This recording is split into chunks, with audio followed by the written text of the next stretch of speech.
बार हम weekly update है वो वीडियो नहीं बना पाए थे, तो मंथली क्या हुआ 5 डेज बैंकिंग पर, बैंक एम्प्लॉयज की पीएलआई पर, साथ ही में डीए में क्या चेंजेस हुए फरवरी से, और साथ ही में बैंक रिटायर्स के केस पर क्या अपडेट है एमसी सिंगला और जो आपका स्पेशल अलाउंस का है उस पे, और आपका कल बजट में क्या होगा, और 13 बाइपर्टाइट सेटलमेंट पर भी अपडेट है। तो चलिए सारी चीजें डिटेल में देखते हैं। आप ऐसे ही वीडियोस बैंक एम्प्लॉयज और रिटायर्स के देखना चाहते हैं तो इस चैनल को सब्सक्राइब जरूर करें। तो वन बाय वन सभी मुद्दों पर अपडेट लेते हैं। उससे पहले जो बैंक एम्प्लॉयज और रिटायर्स का डीए कल से अनाउंस हो चुका है, जिसमें बैंक एम्प्लॉयज का यहाँ पे अगले 3 महीने फरवरी मार्च अप्रैल के लिए जो डीए है वो यहाँ पे देखिए, जो आपके 1 नवंबर 2022 के बाद रिटायर हुए हैं वो और रेगुलर जो 12 बीपीएस के बैंक एम्प्लॉयज है उनका 25% डीए है वो रहा है। जो रिटायर्स है उनको अगले 6 महीने के लिए लागू रहेगा 25%, और जो आपके एम्प्लॉयज है उनको अगले 3 महीने के लिए, उसके बाद बैंक एम्प्लॉयज का रिवाइज होगा। अब जो बाकी रिटायर्स है 5 बीपीएस के जो रिटायर्स है 1992 से पहले जो रिटायर हुए हैं उनका डीए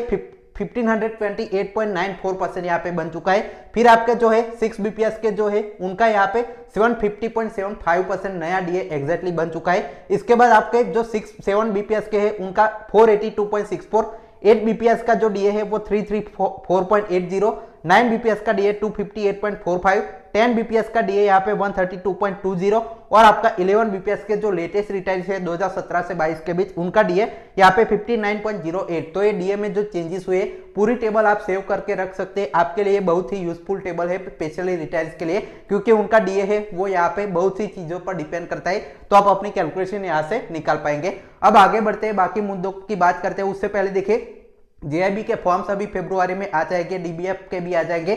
तो आपके लिए हमारा स्पेशल बैच चालू हो चुका है जेआईबी फाउंडेशन बैच, जिसमें कंप्लीट यहाँ पे थियरी वीडियो कोर्स बेसिक से एडवांस सिखाया है, साथ ही में उसकी पीडीएफ नोट्स मिल जाएगी, और 10,000 प्लस एमसीक्यूज का भी वीडियो कोर्स यहाँ पे मिल जाएगा। साथ ही में आपको 40 plus full length mock test और 24 मॉक टेस्ट अलग से प्रैक्टिस करने के लिए पर्सनल मेंटरशिप और इंस्टेंट डाउट क्लियरिंग सेशन भी यहाँ पे आपके लिए रहेंगे। तो ज्वाइन करने के लिए 499 में पूरा बैच लाइफ टाइम वैलिडिटी में आपको प्रोवाइड करूंगा। जेआईबी डीबीएफ बैंक प्रमोशन सारे एग्जाम कवर हो गए, तो आप लिमिटेड सीट से इस नंबर पर कॉल व्हाट्सएप या टेलीग्राम करके अभी ज्वाइन कर लीजिए।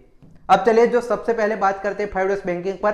तो क्या हुआ कि अभी आपकी स्ट्राइक हुई, स्ट्राइक के बाद क्या हुआ, स्ट्राइक के बाद आपकी 5 डेज बैंकिंग तो लगी नहीं। 27 जनवरी की स्ट्राइक के बाद यूनियन ने कहा कि हमने बहुत सक्सेस पाई, साथ ही में बैंक एम्प्लॉयज भी समझते कि हमने बहुत बड़ा काम कर दिया, लेकिन गवर्नमेंट ने क्या कहा, सिर्फ यहाँ पे कोई मीटिंग भी नहीं बुलाई और इग्नोर कर दिया कि हमें कोई भी फर्क नहीं पड़ता आपकी स्ट्राइक से, आपको जो करना है कर लो। और जो बैंक एम्प्लॉयज है उनका एक दिन की सैलरी का खुद का ही नुकसान करके बैठे। 5 डेज बैंकिंग पर एक भी मीटिंग या बातचीत के लिए नहीं बुलाया। इसका मतलब साफ साफ है गवर्नमेंट आपको यहाँ पे कोई इंपॉर्टेंस देना नहीं चाहती। आपका जो मांगे है करते रहिए, जो स्ट्राइक करनी है करते रहिए, आपकी जो हमें कोई परवाह नहीं है। और साथ ही में एक मीटिंग अभी 9 मार्च को जो रेगुलर सीएलसी की मीटिंग है वो रखी है, बाकी आपको जो करना है वो कीजिए। तो अब आपको क्या करना होगा तब 5 डेज बैंकिंग मिलेगी।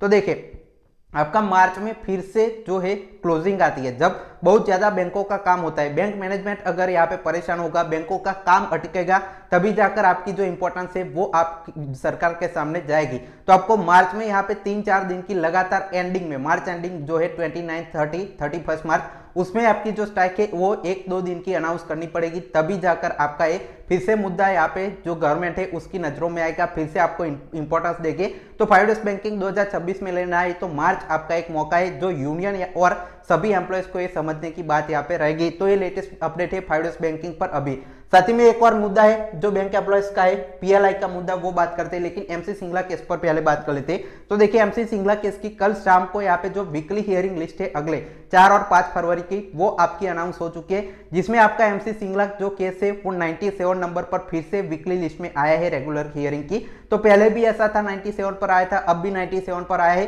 तो 4 और 5 फरवरी को एमसी सिंगला केस की सुनवाई बिल्कुल नहीं होगी, तो आप ये फाइनल अपडेट यहाँ पे मान के चल सकते हैं। स्पेशल अलाउंस केस की बात करें तो उसका भी कोई अपडेट नहीं है कि आपका जो है वो पॉसिबिलिटी है 4-5 फरवरी को। तो आपको यहाँ पे 4-5 फरवरी को बैंक एम्प्लॉयज का जो कम्यूटेशन का केस है, स्पेशल अलाउंस का केस है, ग्रेट्युटी का केस है और बैंक पेंशन ऑपरेशन का केस है, कोई भी केस की सुप्रीम कोर्ट में जो सुनवाई हुई वो अगले जो आपके रेगुलर जो आपके हियरिंग डेज है उसमें सुनवाई नहीं होगी। तो ये फाइनल अपडेट है। इस पर जो भी डेवलपमेंट आएगी और भी डेवलपमेंट आपकी आएगी तो उसके लिए इस चैनल को सब्सक्राइब करके रखे बैंक रिटाइज, तो आपको अपडेट मिल जाएगी। अब बात करते हैं बैंक एम्प्लॉयज की पीएलआई पर। तो 2025 की जो पीएलआई है FY25 की, वो आपकी पीएलआई बैंक एम्प्लॉयज को नहीं मिली, और कहा यूनियन ने कि हम यहाँ पे जो गवर्नमेंट ने एक नोटिफिकेशन जारी किया था जिसमें कहा गया था कि आपकी जो स्केल 3 से अबो जो ऑफिसर्स है उनको पीएलआई अलग से ज्यादा देंगे और बाकी को यहाँ पे अलग से देंगे। तो उसका जो डिस्क्रिमिनेशन हो रहा था तो यूनियन ने यहाँ पे जो यूएफबीयू है स्पेशली उन्होंने आवाज उठाई कि ऐसा मत कीजिए, तो उन्होंने रोक लगा दी। यूनियन ने ही खुद से कहा कि हमें पीएलआई जो बैंक एम्प्लॉयज है उनको मत दीजिए। तो उसके बाद सीएलसी में लगातार कई महीने यहाँ पे मामला चला कि यहाँ पे पीएलआई में बदलाव करेंगे तो सभी एम्प्लॉयज को कवर किया जाए, सभी की इनहांस की जाए। लेकिन जो मामला है वो टल गया पूरी तरह से, जो सीएलसी मीटिंग का भी अब पार्ट नहीं है मामला। तो 2025 की पीएलआई है वो पूरी तरह से यहाँ पे कोई भी डिस्कशन का पार्ट अभी नहीं है। तो पीएलआई आपको अभी जो आने वाले 3-4 महीने है उसमें नहीं मिलेगी। अब मिलेगी भी तो आपका जो नेक्स्ट ईयर की पीएलआई है वो दोनों एक साथ मिलेगी, और जो अगले साल की पीएलआई है वो आपको पता है मई, जून, जुलाई, अगस्त में आपकी आती है। तो अब सभी बैंकों की एक साथ जो पीएलआई है वो फिर से आपको 3-4-5 महीने और वेट करना होगा, तब अगर पिछली भी मिलेगी, अगर मिलेगी तो अब इसका भी कंफर्मेशन आप नहीं दे सकते और नई पीएलआई है दोनों साथ मिलेगी। तो ये लेटेस्ट अपडेट बैंक एम्प्लॉयज की पीएलआई पर है। साथ ही में एक और अपडेट है, थोड़ी अच्छी खबर आपके लिए यहाँ पे है कि 13 बाइपोर्टाइज सेटलमेंट पर जो सीएचवी सर है उन्होंने अभी एक कॉन्फ्रेंस में कहा था 2-3 दिन पहले कि आपका जो 13 बाइपोर्टाइज सेटलमेंट की तैयारी हम कर रहे हैं, सारी डिमांड्स हमने प्रिपेयर कर ली है।